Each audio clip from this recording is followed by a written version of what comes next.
মুসা আলাইহিস সালাম আল্লাহর সাথে সরাসরি কথা বলতেন। ওয়াকাল্লামাল্লাহু মুসা তাকলিমা। সুবহানাল্লাহ পড়েন, আওয়াজ তুলে সবাই বলেন সুবহানাল্লাহ।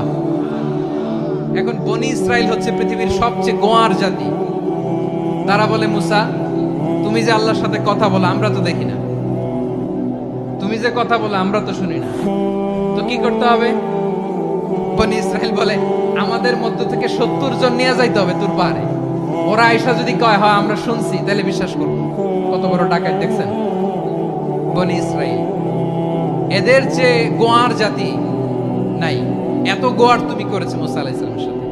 তুমি যে আল্লাহর সাথে কথা বলে আমরা তো দেখি, কি করব? 70 জন আমাদের বন্ধু বান্ধব যে যদি দেখে তারা বলবে ওকে আসো, 70 জন আসো। 70 জন নিয়ে গেল। মুসা আলাইহিস সালাম হারুন আলাইহিস সালামকে খেলাফা দিয়ে গেলেন, আল্লাহ ওনাকে নবী বানালেন। মুসা আলাইহিস সালাম বললেন, হারুন খবরদার, বনি ইসরাইলের মধ্যে তাওহীদের বাণী প্রচার করবা, ঐক্য ধরে রাখবা, বিচ্ছিন্ন হতে দিবা না। চলে গেছে।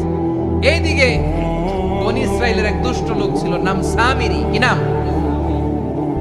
সামিরি। সে সবাইরে বলল তোমাদের স্বর্ণগুলো ফালাও। স্বর্ণগুলো ফেললো। বনি ইসরাইলের স্বর্ণগুলোকে গলিয়ে সে একটা গরুর বাচ্চা বানালো। গোবৎস। কিসের বাচ্চা? দেখেন গরুর পূজা কিভাবে শুরু হয় পৃথিবীতে প্রথম। গোবৎস পূজা, গরুর